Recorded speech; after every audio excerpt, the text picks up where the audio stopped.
പ്രിയപ്പെട്ടവരെ, ഞാൻ ഫിറോസ് സാലി മുഹമ്മദ്. ഇത്തിരി കാര്യം പറയാനുണ്ട്. രാഹുൽ മാങ്കൂട്ടത്തലിന്റെ ഗർഭക്കേസുമായി ബന്ധപ്പെട്ട ക്രൈംബ്രാഞ്ച് അന്വേഷണം വഴിമുട്ടി, അത് അടപടലം തകർന്നു എന്നുള്ള വാർത്തയാണ്.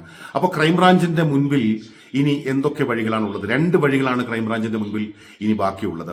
ചീഫ് ജുഡീഷ്യൽ മജിസ്ട്രേറ്റ് കോടതിയിൽ ക്രൈംബ്രാഞ്ച് ഒരു FIR സമർപ്പിച്ചിരുന്നു. ആ FIRൽ പറഞ്ഞിരുന്ന 2 വകുപ്പുകൾ, ക്രിമിനൽ ഇന്റിമിഡേഷൻ, അതുപോലെ സ്റ്റാക്കിംഗ്, ഈ 2 വകുപ്പുകൾ പ്രകാരവും രാഹുൽ മാങ്കൂട്ടത്തിനെതിരെ പരാതിയില്ല എന്ന് പറഞ്ഞുകൊണ്ട്, ഞങ്ങൾക്ക് ഒരു തെളിവും ശേഖരിക്കാൻ കഴിഞ്ഞില്ല എന്ന് പറഞ്ഞുകൊണ്ട് കേസ് റഫർ ചെയ്ത് കളയാം എന്നുള്ള ഒന്നാമത്തെ വഴിയാണ്. കേസ് റഫർ ചെയ്യുക എന്നാണ് അതിന് സാങ്കേതികമായി നിയമ വൃത്തങ്ങൾ നൽകുന്ന ഒരു ടേം അതാണ്.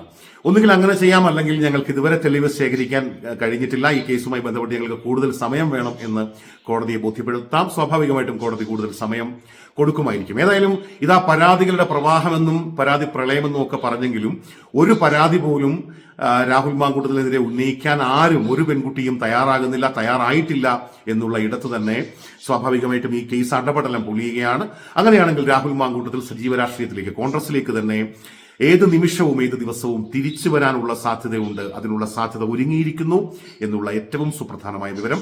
ഇവിടെ ചില ചാനലുകൾ രാഹുൽ മാങ്കൂട്ടത്തിൽ എന്ന വ്യക്തിയെ, എന്ന രാഷ്ട്രീയ നേതാവിനെ തകർക്കാൻ അവരുടെ ആ പക വീട്ടൽ അത് ഫലം കണ്ടില്ല, അവരെന്താണോ, അവരുടെ അജണ്ട എന്തായിരുന്നു, അത് ഫലം കണ്ടില്ല എന്നുള്ള ഏറ്റവും പ്രധാനപ്പെട്ട കാര്യം കൂടി ഓർത്തെടുക്കേണ്ടി വരികയാണ്. ഈ ഘട്ടത്തിൽ രാഹുൽ മാങ്കൂട്ടത്തിൽ അതിശക്തനായി കേരള രാഷ്ട്രീയത്തിൽ തുടരും എന്നുറപ്പ്.